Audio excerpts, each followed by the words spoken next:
Hi, everybody. Well, that was unexpected. Welcome to sunny San Francisco and the first day of GDC 2019 and the third State and Future of Board Games panel, which I'm very excited to present this year. I'm Paul Dean. I'm one of the co-founders of Shut Up and Sit Down. I'm also a writer and a games journalist and wannabe games designer and so many other things, but more interesting than me are three other wonderful people on a panel who have agreed to appear this year. Starting as far away from me as possible, I'd like everyone to introduce themselves because this year we have a particularly awesome panel. I'm Jen Sandercock. I make edible tabletop games, so they're games that you actually have to eat. So I've put 13 different games into a cookbook, which is part recipes, part rules, and yeah. Jonathan. Hi everyone, I'm Jonathan Ying. I'm a game designer. I've done a lot of game design for a number of different games, including Star Wars Imperial Assault, Doom the board game, Game of Thrones Trivia, and more recently, Power Rangers Heroes of the Grid, Nickelodeon Splat Attack, and Sonic Dice Rush, which is coming out very soon. I didn't know about that. Yeah, and I also done games independently, a game called Bargain Quest, which was covered by Shut Up and Sit Down, and yeah, I just do a lot of game design. And Susan. Hi, I'm Susan McKinley Ross, and I'm a toy and game designer. I've licensed over 40 products and over a dozen games. The most popular is Quirkle, which has been described as Scrabble with shapes and colors. Quirkle won the Spiel des Jahres in 2011, and another game I designed that's done really well is called Hoot Owl Hoot. It's a cooperative game where children are trying to get the owls back to the nest before the sun comes up, and because of my toy background, I'm mostly in the family games market. Thank you all for coming. I would like to ask, oh, by the way, I should tell you all the format for this for the last few years has always been, we'll talk about a few topics together on the panel for about sort of 30, 40 minutes, and then we'll open up to the floor. Please come at us with any questions you like. We have such a diverse range of people this year that I think you could touch on anything and someone will have something cool to say about it. We actually started an hour early in the speaker's lounge by accident, just talking about stuff we're excited by. Can I ask you all what, in the last 12 months, has excited you most in tabletop gaming? What do you think is most interesting right now? We're going to start down this. All right, we'll just whoever wants. I think for me, some of this, other than like personal successes, I think some of the stuff I'm interested in is seeing much more wider recognition of a wider range of tabletop games, that they're not all quite hardcore games. There's a lot of stuff for families or light games, and there's a lot of food-themed games, which I like food-themed games. I don't get why. Yeah. Well, let's see. There's a couple of things that I've been finding really particularly exciting. Some of them are just games technology is continuing to evolve, like manufacturing technology, particularly Fantasy Flight. There was a talk earlier today about Keyforge, right? The first unique deck game, yes. Which even like a year ago would not have been possible, right, to produce, just because of the limitations of digital printing, and like they've created a whole new method that have opened up a huge range of new possibilities for design. And a lot of that kind of innovation is happening right now, and I'm just super excited to see what's coming down the pipe. The other thing that I'm really excited about is that there's a lot more kind of multimedia board game stuff going on. Things like Renegade Games has Tea Dragon Society, which is both a board game and a comic book. And they're working with Oni Press on that, and I just found that really charming because a lot of games have like wonderful worlds and awesome artwork, and like we don't often get to explore those worlds in the same way that we might explore like Star Wars, which exists on every single possible level. Oh my goodness, yes. But if a franchise starts as a tabletop game or something like that, like, I mean, I guess we have the Clue movie, but you know. And what a fine movie it is. But yeah, I think those are two things that I'm super excited about that have been coming out this year. Similarly, I'm really excited about the scope and the variety of games that are available right now. I feel like there's more interesting mechanics, there's more interesting themes, there's more interesting materials being used in games, like food or toys or water or air. People are doing new and novel things that I don't think would have been happening 5 years ago. I didn't go to Toy Fair this year, but I watched the reports from a website called The Game Aisle, and basically she took photos of all the cool games that were coming out, and I was looking through them and I was getting that pang of, oh, I wish I designed that. And that's an excellent feeling when you're looking at the games coming out and they inspire you to make things. So I'm really excited about the variety of things that are out on the market right now. Well, we touched on this briefly before the panel started about, is the market going to saturate at any point? Because it was, last year it was something like 3,500 new board games came out, which works out about 10 new board games a day, which is too many for me to play. And Jonathan, you said something like 4,000 this year? What I've heard reported is that about 4,000 games have been announced or are already in production this year, like by now, right? How is that possible? How is there a market for that? Turns out there's a lot of people, is the other thing, with a fair amount of income. And also, board games are spreading, right? Like, more and more communities are having access to board games or, like, learning about it. I mean, I think we could definitely credit things like Critical Role for, like, making things like Dungeons & Dragons feel much more mainstream. And just, like, the market is continuing to grow and people are finding more and like people are still finding success, going forward. And I'm personally a little bit nervous about like how far we can stretch this. But so far it's continuing to trend outward and trend upward, and more products and more people buying these products, and it's been crazy. It continues to be crazy. Yeah. I think as a designer and a gamer, I'm excited about the saturation. I think the market is saturated. If I were a publisher or manufacturer or a retailer, I'd be much more worried about it, because how do you stock what's going to sell? How do you know what's going to work for your store? Many harder choices at that level.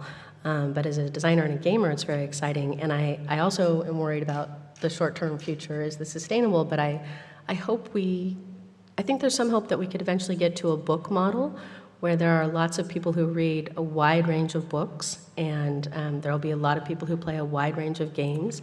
And I'm hoping that that's what can happen for our industry. And then the other thing is, I'm a gamer who had a game night this weekend, and Puerto Rico got played. And Puerto Rico's old, it shouldn't get played anymore at game nights, but it's a good game, and it ended up getting played. And I think there are gamers evolving now who are only going to play games once or twice. They're not going to keep Puerto Rico on their shelves for years and years and play it over and over again. And that's more like the book model. That's more, you read a book once, or you buy a book because you're interested in it. You don't necessarily get around to reading it. I'm hoping something like that can help the level of market saturation that there is. Yeah. I do feel that this is having an interesting effect on people attempting to create lifestyle games. Like, I'm not sure we'll ever get, or, it'll be very challenging for another game to be like Magic the Gathering, where it's like that is the only game some gamers play. Or like, there's just so many options out there, and it's so hard to make it, your one hobby is following this one game and all of its expansions. Now it's like, oh, here's a game I like. I played it a couple times, and if an expansion comes out, maybe I'll break it out again. And that is becoming more and more of a thing, but usually for people who are financially stable enough to use games as a leisure activity. Games are still a luxury product, which has continued to be true.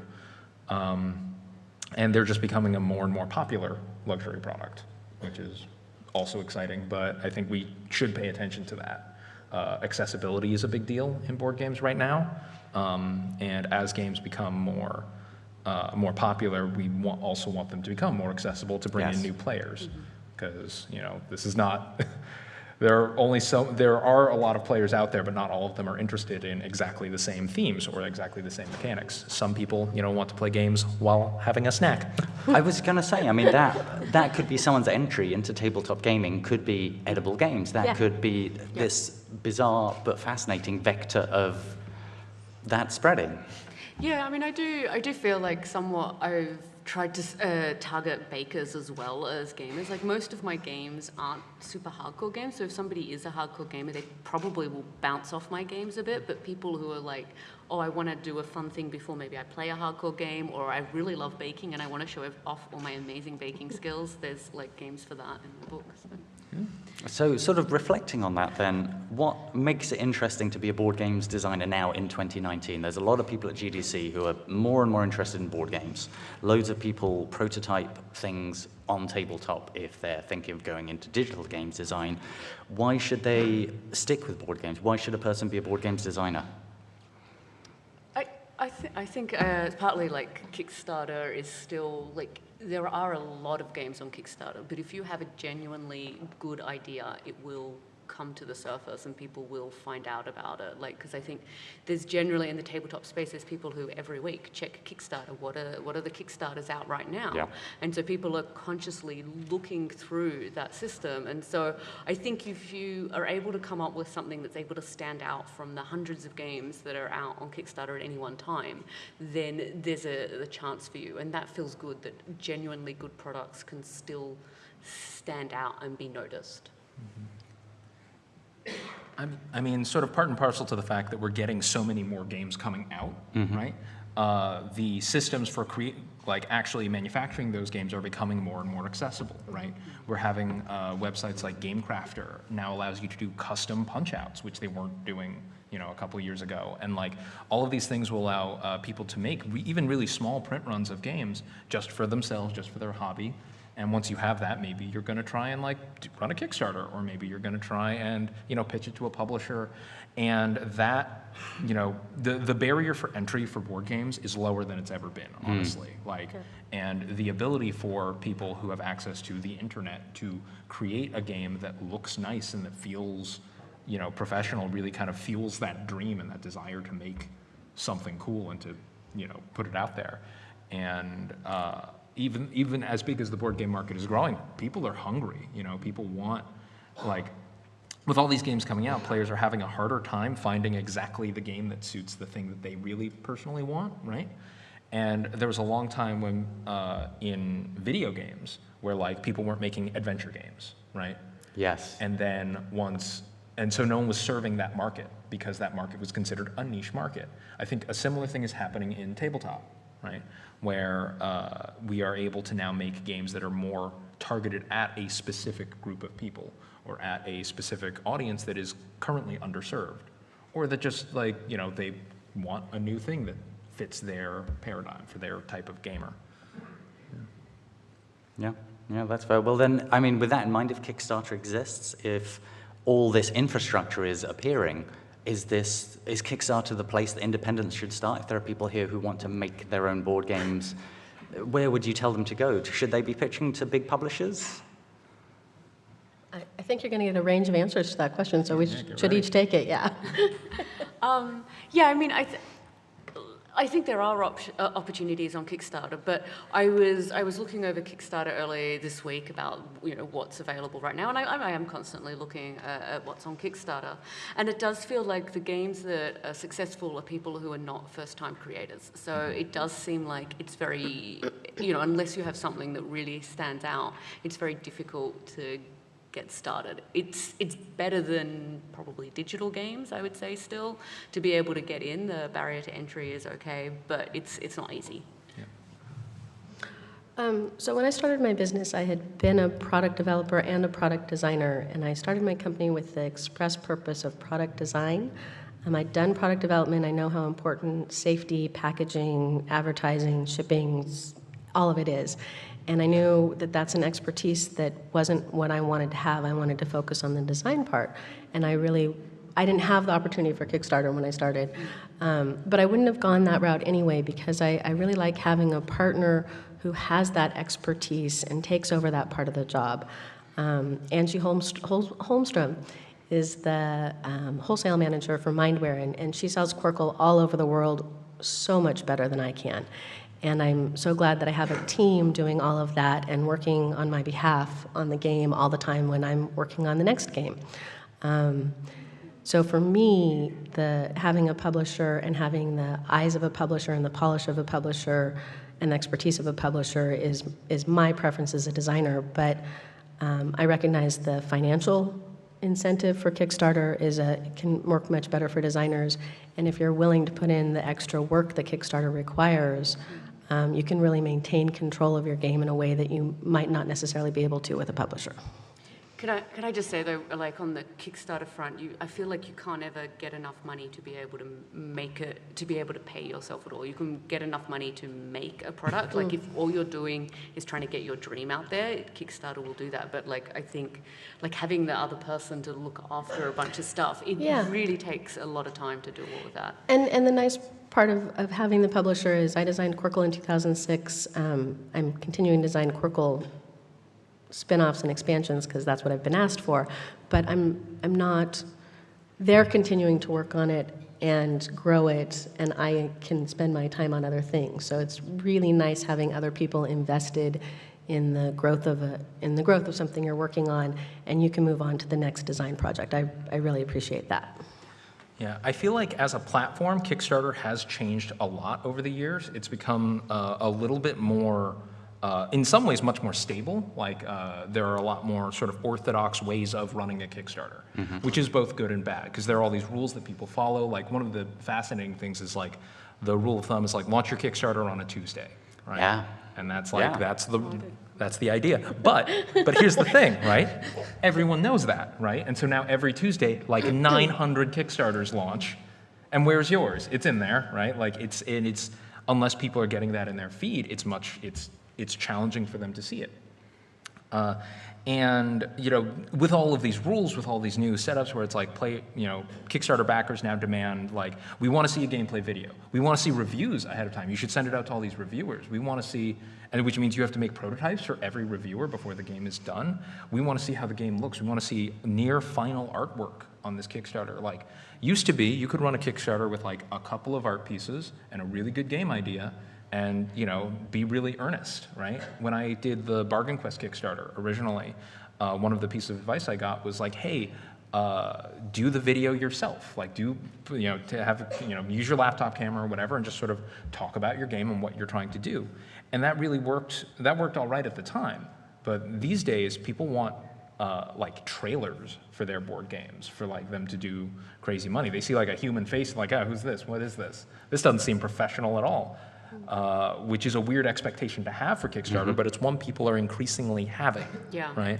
And they're becoming a lot less tolerant of mistakes along that road as well. If they're like, all these Kickstarters have already happened, and clearly we expect you to operate as good as the best Kickstarter. And I would say, I mean, first of all, that doesn't sound like the work of a single person anymore. And secondly, I mean, what was it Simon said, was it the end of last year? I mean, they've had apparently all this Kickstarter success, but maybe the profits aren't quite there because they are investing so much money in this marketing and making what they are. That the creator of Scythe posted like a really wonderful series of articles about Stone. Like you can look at the Stonemaier Games website, but they posted a series of articles about like why I don't put my games on Kickstarter anymore, right? Like why the platform no longer works for my model. But they also posted a series that were like, but if I did make a Kickstarter, here's how I would do it now. And then by the end of it, they're like, okay, maybe we'll do another one because they have to play the game super differently. And it's a really intimidating prospect for new designers. But I mean, I wouldn't necessarily say don't go for it, but there are community expectations that like might need to be researched, and you need to set your expectations, right? Like you can't expect to make Gloomhaven money every time. No. But fans will expect you to deliver Gloomhaven quality correspondence and Gloomhaven quality like graphic design or what have you, like a lot, and it can be intimidating. Being that available to fans. There was a really good talk earlier today by the people who made Dream Daddy about being constantly available, which is a thing people don't think about Kickstarter. Sorry, I'm starting to ramble a bit. But when you run a Kickstarter, you are also on the hook to correspond with every commenter, every single person who has an idea about your game or has an opinion about your game. And if you go quiet for like more than 48 hours during a Kickstarter, people start to ask questions and get upset. And I was going to say, or sometimes stressful. Generally if you manage social media for a popular brand or what becomes a popular brand, which isn't always even in your control. Based on this then, I mean, I would like to ask all the panel, how did you personally start? Where did your initial success come from? And based on that, what advice do you have for future aspiring designers? How do they become a success now that everything is constantly changing? Oh, well, okay, well, so, I mean, my start in the industry was incredibly orthodox, right? Like, I applied for Fantasy Flight Games game design position for an associate game designer. And, you know, that application was very much, it felt like applying to college, right? It's like, here's, you know, an essay section, and here, like, write the rules to rock, paper, scissors, that sort of stuff. And then, you know, standard interview, and then I was in a salaried game design position for a while, which is really not a job that exists. Like, I mean, it does, but it's not one that is readily available. It is a hard job to find, and most companies don't keep game designers on staff in that way. From there, after, you know, I was at FFG for several years, and then I left to, you know, go independent, partly at the behest of Tim Fowers, who is a big, you know, who has had a lot of success with Kickstarter, with a lot of these things. And I think for any new designer, I think definitely reach out to creators that you know and that you like who have products similar to yours, because the industry is still kind of young, and it's still not like super, it's not so crazy. Like, Tim is so excited when new designers want to talk to him, and he will answer any question that you have. I mean, same here, just feel free to reach out to me on Twitter or whatever, but like most designers that you know will be thrilled to talk about how they're doing and like give you advice and give you suggestions about what's, you know, what worked for them. Because we want this industry to grow, and we want, you know, kind of to see, one of the big things though is that we are not always publishers. I get a lot of people who message me, it's like, hey, I have this game idea, and I'm like, I'm not a publisher. That sounds like a great idea, but like, or like, I probably should look at it legally, but like, don't do that, right? But you can reach out for advice on like, you know, so what did you do when you were running your Kickstarter? Are there any things I might want to avoid? And some of them will be too busy to answer you, but some of them will be thrilled to, you know, to talk and to give you advice of like pitfalls to avoid. So based on that, would you recommend the orthodox approach if you apply to a large company and sort of cut your teeth there? For me, I was very privileged. I was I had some amount of savings saved up that I was able to, say, move to Minnesota from California, which is not something everyone could have done. I know at Fantasy Flight they also offer an internship, and several of their employees were former interns. But that internship was not a paid internship. You know, it was like they work very hard to, you know, we work very hard to teach the interns and like to give them a valuable experience, but it's not a paid position. And so only the people who could do that were people who could afford to basically take like 3 months to just, you know, come into a studio every day and just kind of learn, right? Like, it's almost like going to school. I think absolutely when you see these job openings, like you can't lose anything by applying, and half of the applications are really good exercises, right? Like, write the rules to rock, paper, scissors coherently is a great thing to do. Just, you know, even if I had never gotten the job, it helped me as a you know, in my technical writing. So, Susan, is that the best way to become a games designer? I have no idea. My own experience was I knew I wanted to create something, and you were asking why be a game designer earlier, and it's because you have to make something. You're just driven, you're compelled, you wake up in the middle of the night and you think about it. That's the reason you become a novelist, or you design jewelry or wallpaper or anything. You're just compelled. And so I knew I wanted to design something, but I didn't know what, and I worked at a toy and game company, and they gave me the opportunity to turn in ideas, and I went a little overboard and turned in 200 ideas. And they said, okay, we're going to move you to the product development department and teach you how to do this. I was super lucky. I was at the toy and game company because I wanted to make something, and they made things. And then when I started, they moved out of the area, and I was looking for another job, and I couldn't find anything I liked as much, and my husband encouraged me to start my own company. I had the blessing and the privilege of having a partner who had a full-time job in insurance, and I could start a company with the ability to fail, and that was a great gift that not everybody has. But I started in toys, and toys have in-house designers. Toy companies design things in-house. They're much less used to working with out-of-house designers. When I switched to games, I found game companies are much more open to working with out-of-house designers. That's their model.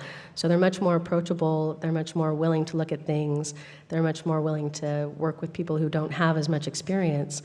So it's really, Kickstarter is one way to get in, but game companies are much more open than a lot of different industries are. And I think that's I think that's a really nice thing about it. And what you said is true also. I know many designers who are happy to answer emails and respond to requests about information. It's still a very friendly industry. And advice, as you're designing games, I try to remember this myself, write your instructions early and often. You can do yourself no harm by starting to write instructions as soon as you possibly can, edit them, stay on top of them, keep them current with your current version of the game. It will just help in the end, because instruction writing is one of the hardest parts of this job, and the sooner you start, the easier it is. Can I ask, how do you get 200 ideas for games? I have like two. They weren't just games, it was toys and games. So it was 200 different products that I could see in this company's line, and I was young. I didn't sleep for a month. I was so excited about having one of these become an actual product. I think of those 200, 5 became actual products, which was not a bad ratio for someone who had no clue what they were doing. And I got to work on 2 of them and turn them into products. And when you get to hold them in your hand, and you're like, I made this. It's really exciting. So, Jen, is that the secret? Don't sleep. No, I like sleep a lot. I like sleep a lot. Maybe that's why I'm still like, I don't feel like I have financial stability at the moment in my life. Like, I've done a Kickstarter that did very well for most people's expectations of a Kickstarter, but it's not really an appropriate salary. I luckily have a partner who is able to support me as well. So, yeah.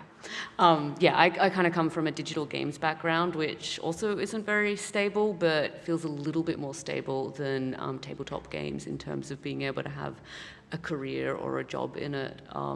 So yeah, I'm not sure what I'm going to be doing when I ship my Kickstarter, because I don't feel like doing another Kickstarter is going to be financially viable for me. So, have you found your experience making video games is something that has transferable skills, though? I mean, yeah, definitely. I mean, to me, game design for digital and game design for tabletop are very similar. And I think even more so for me making edible games, because in most tabletop games, the things that you have on the, like, you know, the pieces that you have, they're not like consumable for many games. Obviously there's legacy games, but like in digital games, people can destroy stuff all over the place. And so because I'm making edible games where stuff is going to have to be eaten, it's basically destroyed. So my digital games really helped with my design for tabletop. Interesting, okay. On a more serious topic, in the past 12 months, there's been, this is a topic that has come up on this panel several times now, but it feels increasingly intense, I would say, over the last year. There's been growing discussion of cultural appropriation in games, insensitivity in board games, conflating cultures, poor and offensive attempts at representation sometimes. Is this a serious problem in the industry? Is it something that we need to address? Last year, I would add, one of our panelists last year, Anna, was mentioning that she did not feel that board games was nearly as representative or equitable as video games for her, having worked in both.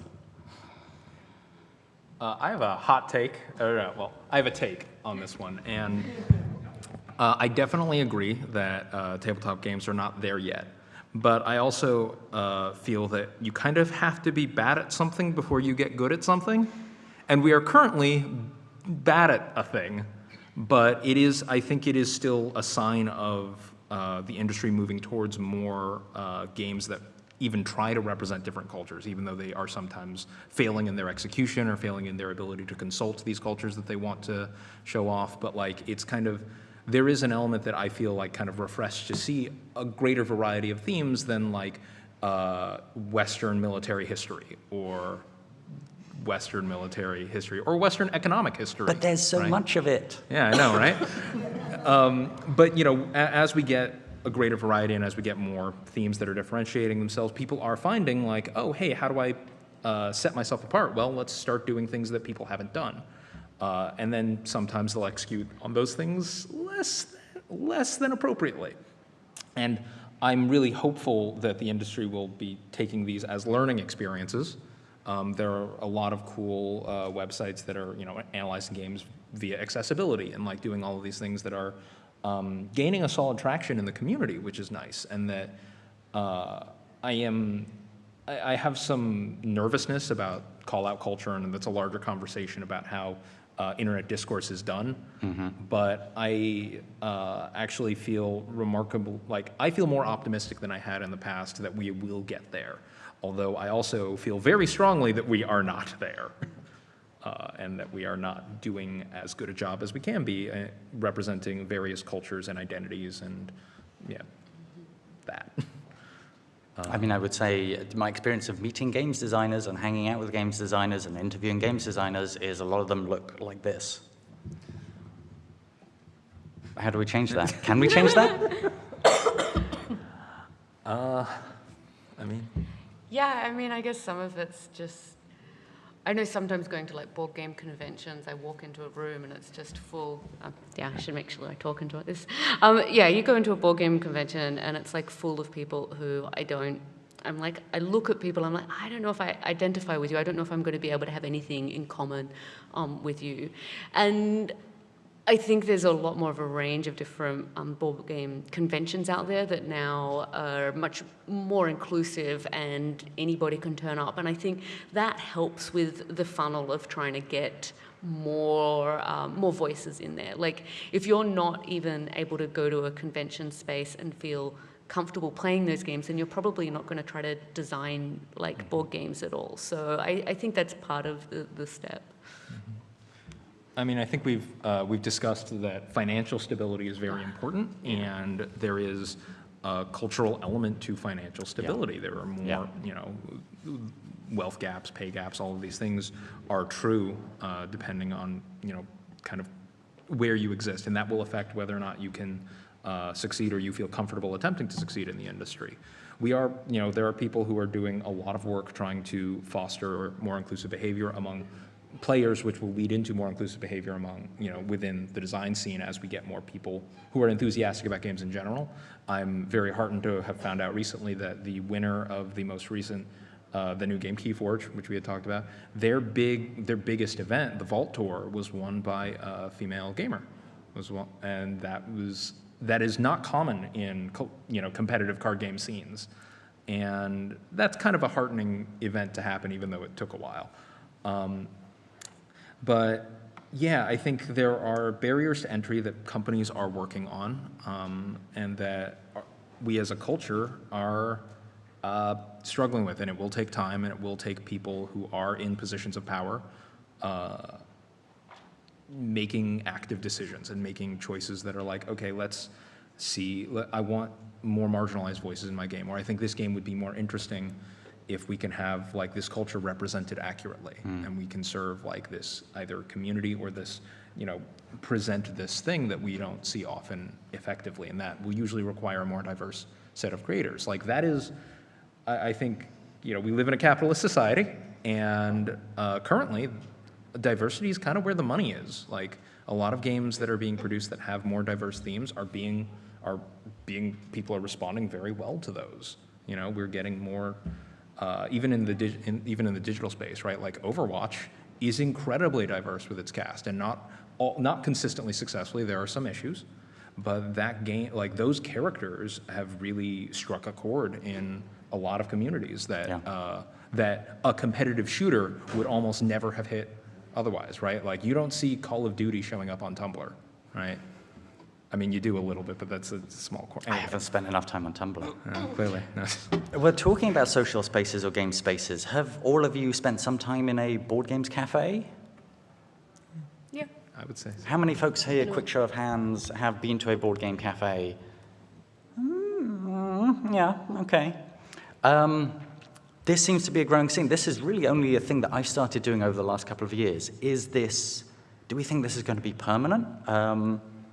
Do we think it's going to help the industry in general, help them marketing games, and maybe also, help change the atmosphere? I've enjoyed a lot of board game cafes more than I've enjoyed some conventions I've been to. I feel like there's, it feels like often that it's like in one city there is a board game cafe, and people are kind of forced to do whatever style of board game cafe that is. I feel like I've tried to go to a few different board game cafes, and some of them, they feel a lot more inclusive in terms of the range of games that they supply to people, and then the sort of events that they throw. Some of them, I think, I mean, the tabletop industry is very broad, and it feels like there should be more cafes that are across that broad ability. So like, there's some that are for more hardcore people who want to be playing Keyforge or whatever it is, but then there's some who just want to play with their kids and like, you know, more casual games. I'd love to see, you know, them specializing a bit more. Two things. In my own experience, anecdotal evidence, Quirkle had a really unique experience in terms of contacting digital media, and board game cafes. My husband, Chris, was really good at sending out copies of Quirkle when it first came out, and he sent one to W. Eric Martin, who at that point was running Board Game News, and he declared Quirkle his game of the year in 2007, that's when he got it.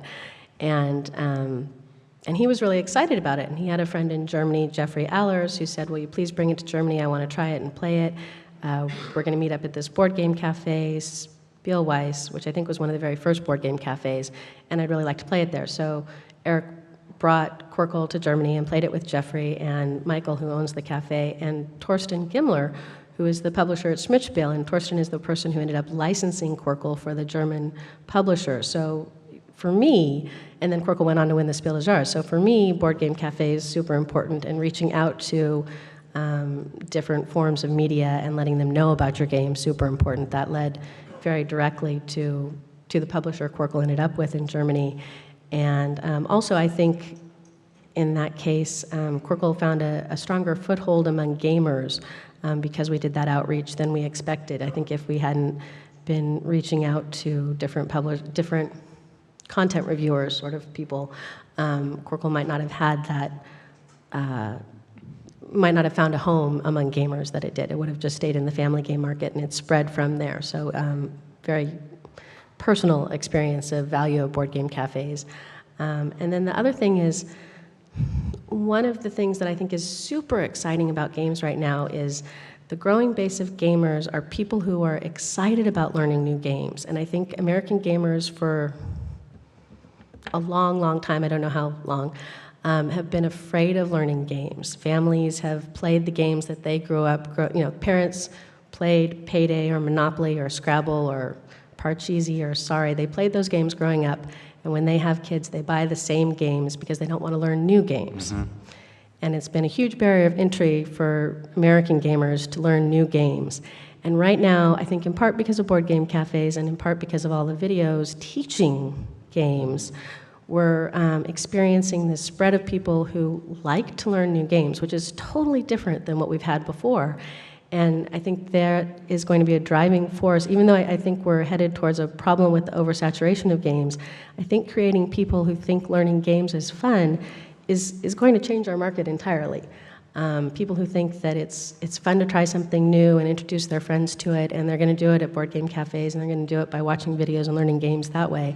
I think that's a really strong force in our market right now. I think that's a really interesting point. Do we think that digital content creators are part of the reason that the hobby's exploded so much? Because there's now so much learn-to-play stuff. There's so much in terms of board game reviews on the internet. And when people speak to me about discovering a board game, they often say, I didn't see it in a shop. I definitely didn't see an ad for it anywhere. I watched a review of it or something like that on YouTube. I think definitely, similarly on like Kickstarter, people are also courting content creators to like get the word out about their games. And I think part of that is just because the internet is the most powerful like marketing tool anyone can have. And YouTube is huge, right? Twitter is enormous. And those, like as those tools get more powerful, like everyone wants to use those to market whatever their product is, whether it's board games or anything else. And so we are seeing a benefit from that. There are even some concerns about like, if I want to learn to play this game, I'm not going to go to my local board game shop. I might just go on YouTube and see a really excellent, very concise how to play video that I won't have to like drive downtown to enjoy. Yeah. And like, I think definitely we're seeing a lot of that in the fact that new designers are often trying to court those people with those audiences, right? Because we can't have, like, a lot of us creators, we can't afford a huge marketing budget, right? We're not going to put up a billboard in Times Square, but we can reach out to someone with a very good following and be like, hey, here's a copy of our game. If they are often looking for content to cover, and if they enjoy your game, maybe they'll put out a piece of content that people will hopefully enjoy, and then they'll spread the word. It's sort of a nice symbiotic relationship, theoretically, between developers and digital content creators. I think certainly that is probably going to become more and more the status quo, particularly as apparently we as a society get more and more into these digital celebrities, right? Like Twitch streamers and YouTubers. I'm on the older end of millennials at this point, so I'm not sure. So I hesitate to make any grand predictions about the future of digital technology, but certainly in the moment, it's a very powerful tool that people are working very hard to figure out how to use optimally.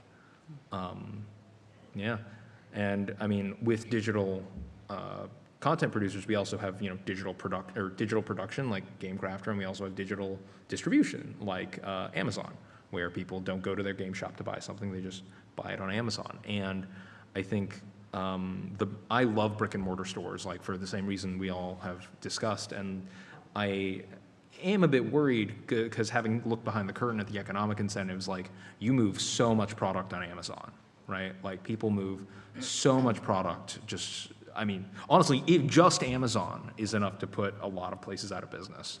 Yeah. And it is only kind of like through this diehard dedication, like we are kind of in the same position that bookstores were in, when Borders collapsed, right? And yet, like as we had discussed, book sales, physical book sales, are going up this year. Like there are more physical books being produced this year than previously, which is not something I was expecting with the advent of Kindle. So maybe board game shops will, I strongly suspect they will survive in some fashion.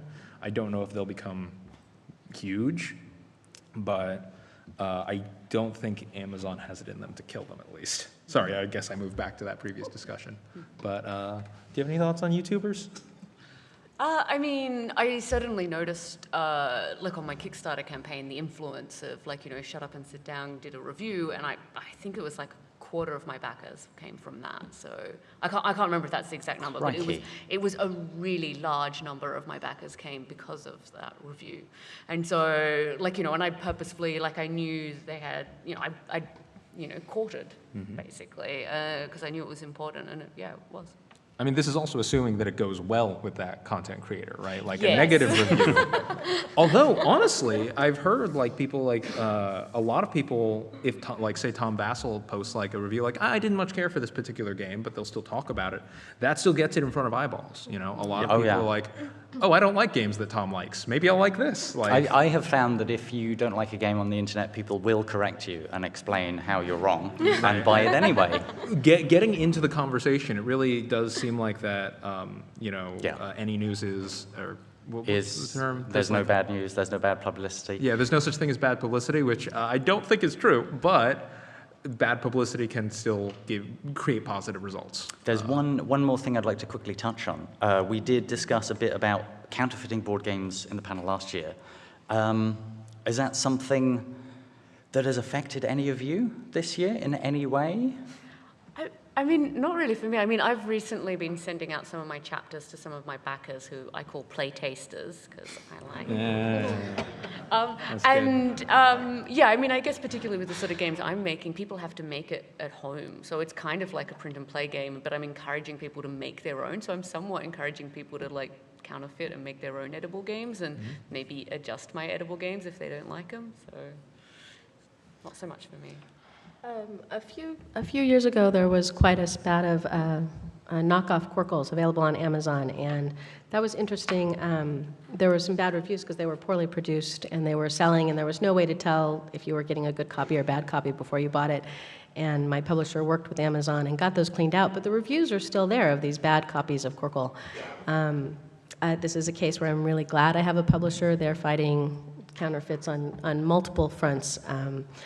And I know Russia is one country that particularly has a counterfeit problem. We've had counterfeits in Canada, we've had counterfeits here. So it's an issue, and it's something that, as a designer, I don't have any idea how one controls it or what to do about it, but I know it's a growing problem in our industry and can affect lots of different games. Amazon actually, I believe there's a recent article, Amazon is actively cracking down on their sellers, and they're making it a point to like make sure that, hey, if you want to sell a game on Amazon, you have to be like a registered seller and have they're basically cracking down on the accountability of people who produce these products and make sure that, hey, like people selling, you know, these Asmodee titles or whatever are have gotten their games from the appropriate channels in a lot of cases, and that otherwise they're categorizing them more, and they're sort of cracking down on all these little shop fronts, which are often fronts for counterfeit games. And they won't just automatically kind of just bundle them all together and be like, this is the product, and we'll ship them out piecemeal, which is probably a big get, and this is probably the best way that we have to fight counterfeiters in that way. And the more current problem, I think, is at Alibaba. That's a bigger problem right now because that is so easily counterfeit products available there. So excellent that they're finding out ways to make it work better on Amazon and crack down on the problem there, but another way for counterfeiters is broken out. And I was reading an article that was talking about how the counterfeiters, they have these fantastic ways of figuring out what price point they need to sell the product. They'll sell the most product, and they're better at figuring that out than the publishers. They've got it worked out so that they can sell it at that price, and that's what they'll sell the most. And it's really interesting to me the amount of work they also put into their products. Yeah. Crime is big business. There you go. Yeah. Man. So if anyone has a solution to how we defeat, I don't know, piracy is Can not going someone to go solve away, is crime it? for us? Yeah, please step up. We have a microphone that is just waiting for your questions on anything that you would like to reach out to the panel for. Hello. Hello, how are you? Hi, I'm good. I'm a college professor, and I teach game design. And one of the experiments that I tried to do is I was like, I'll make my own card game. I went through Publisher, I went through all that, and I actually got it published, reviewed by Dice Tower. Congratulations. Yeah, thanks. Reviewed by Dice Tower twice, made top 10, BGG Con. How do you, and my game didn't do as far as like sales are concerned, but like I'm starting to see this trend of like all these, solid games, but they just get drowned out by the massive amounts of like other games that are just like, waving right over. Like, how do you deal with like cult of the new? I mean, I guess I'd say you've got to, like, I think it used to be with tabletop games, you just needed to have a good game to be able to stand out. And I think now you've got to have something that's got a big hook, that's not just a good game, but it's like, just captures people right, like as soon as they almost hear the title or see the box, they're like, ooh. So I think you've got to do more. There are absolutely amazing games that slip under the radar every day, Yeah. like, I mean... I totally agree. Yeah, 10, what was it, Paul? Like 10 new games get made every day, basically. Like, I think that's Susan having 200 ideas. That's true. Yeah, I mean, it's hard, and if there was a like recipe for guaranteed success, then I don't think we would need conferences like this. But yeah, I think one of the things is, dedication, and it's possible that it's the theme that didn't work. It's possible that it's that you didn't have the right marketing push at the time, but people will start and try and print copies, multiple iterations. I mean, when Bargain Quest first came out, right, we had a very modest Kickstarter success. I think we printed like 2,000 copies. And I think it's entirely possible that might have been all we would have ever printed if the game if we didn't put in a lot of legwork, like submitting it to different shows and like submitting it to different people and like just sort of going places and showing it off and putting in a huge amount of work. And even that, even then we got lucky, right? We got we got positive reviews from Shut Up and Sit Down, which really gave us a huge social media boost, and that allowed us to kind of move forward. But not everyone has those opportunities. But I think pursuing them is basically the only move most particularly small devs have. But hey, good games get rethemed, good games get reprinted all the time, like, and you know, it's not your only shot. And yeah, all I could say is you should definitely don't give up on it, but it's hard, and like don't think of it as like a personal failing of your game or your product. Like, Oh no, I learned a lot. I mean, I learned that you need a team. There's a lot of dedication. I mean, it's insane. But I really appreciate your insight. Thank you very much, guys. Oh, and based on that, Susan, I mean, did you know with all these different ideas, did you know Quirkle was going to be the one that would take off? So Quirkle came later when I had my own company, and I was designing toys. I wasn't designing games, but I'd been hosting a game night for a very long time, and Quirkle came to me in a dream, almost fully finished, and I got up in the morning. I said, "That looks really cool. That was really neat in my dream. I got to go make that." So I did, and it worked out super well. And since I was already a toy designer, I had already pitched to Mindware, the toy company, and they had turned down a bunch of my toys, but I was like, yeah, this is going to fit their line. I need to send it to them, and I did, and they accepted it immediately and went really well. I did not know Quirkle was going to become so popular. I had no idea that it would be so well received. I was ready for it to be a middling success. You know, I thought it was going to do well for a few years, and it just continues to grow and thrive, and I'm just super blessed by it. But I did not know that it was going to be my best-selling product. So, wait, you're telling me that you can design award-winning games in your sleep, literally? I need more naps. Yeah. Yes, next question. Hello, it's rather a commentary. I'm Christoph from Rebel Game Studio, so Asmodee, Poland.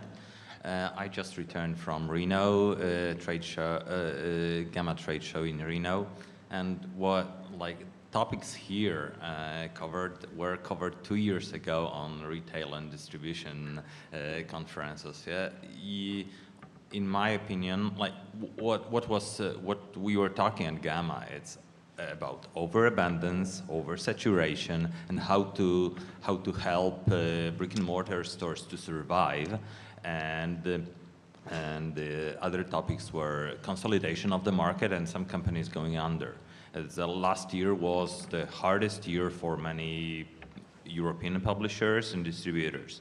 So, and probably you know that's a kind of domino effect. We won't be buying new titles from you developers and game artists if you won't be prospering. The topic for you here to understand I want to share it. We are no longer looking for new good games. We are looking for games that the games that are already evergreens, that have their solid place on the shelves, that we can put new instead of them.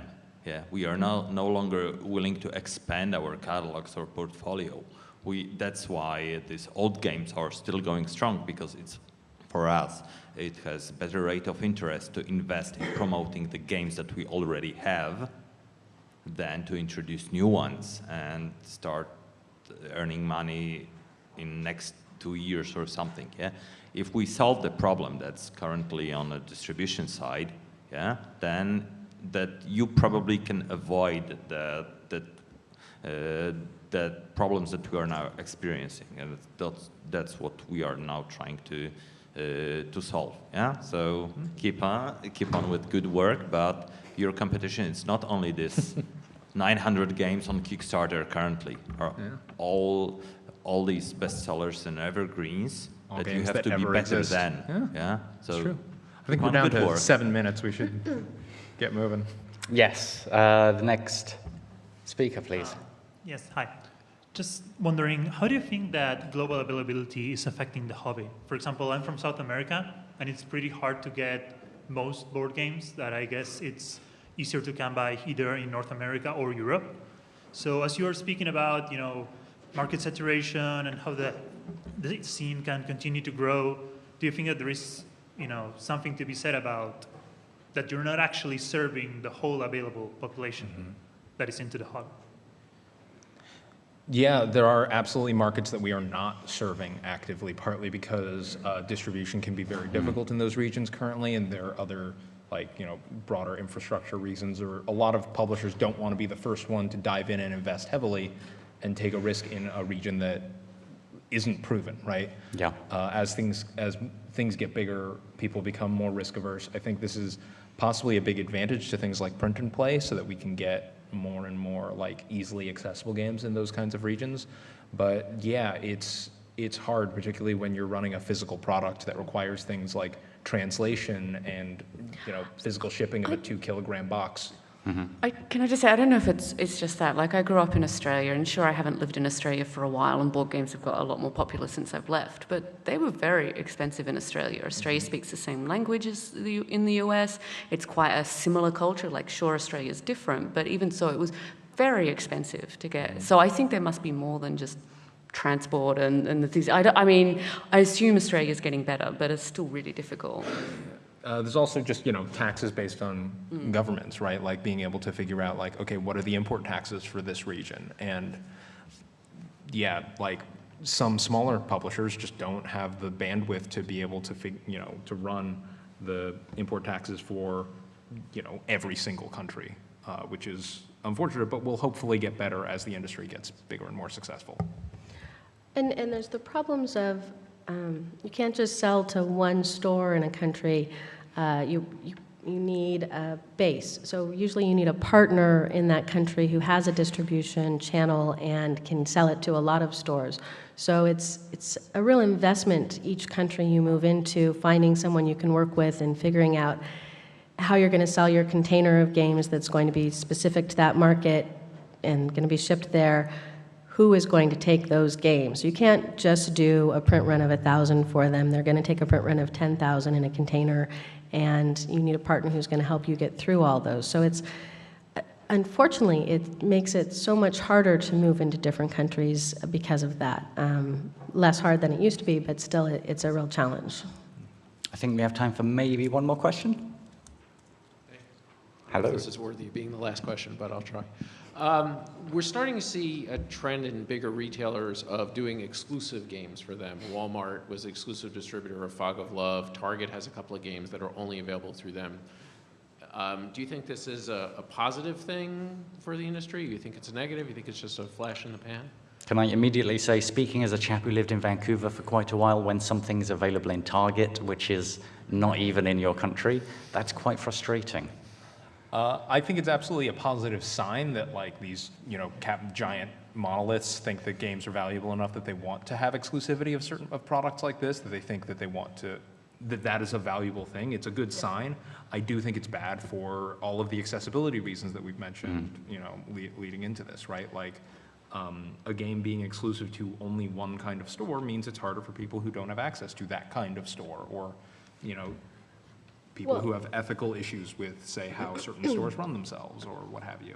Well, and the industry as a whole is balancing between the friendly local game store, the specialty store that is supporting and growing the game in the beginning, and then Target can come in and take that popular game and make it available on a much wider market, but they didn't necessarily do the work of building that. So as a publisher, you have to struggle with these two different competing merchants you're dealing with, the specialty market and the mass market, and how to service them both and honor both of them for the different things they provide for your game. So exclusives in Target are a tricky, interesting, positive sign, but not necessarily the best way to, I don't know. There you go. For us, we just give for a first print run, we get an exclusive rights for a big partner, and then it continues. Helps us to promote the product. And I know that actually happens a lot with the Target exclusive. I know less about the Walmart exclusives. I know that they are often limited time and then they become available on a wider basis. Yeah, to put it on the recording, yeah, some publishers will give exclusivity for a short time before letting that run. But that's also a big contract issue, right? Like, as a designer, oftentimes I may not get a say in whether a game goes exclusive to one company or another, and because that's a business decision, right? And yeah, how long that exclusivity lasts is a huge component. And yeah, I think I don't know, personally, I'm not crazy about it just because I want everyone to play all of the games. But yeah, it is, we live in a society with market forces, and that is how, if that is how they want, if that is how they will carry the game, that is how they'll carry it, you know? That's just, we play ball. I think we have about half a minute left, so I just want to say thank you so much to my panelists for agreeing to appear this evening. You've been terrific. Thank you, all of you, also for coming and for your questions. I should mention that this talk and all the previous ones are available online in the GDC Vault or on YouTube, where you can leave comments, where you can tell us what you think about them, which is always helpful. But more importantly, on that topic, I am always told every year, please fill in your evaluation forms. Tell us what you thought, tell us what you liked, tell us who you're excited about, because that feedback's incredibly useful and it guides us to what we do next year. Thank you very much, panelists.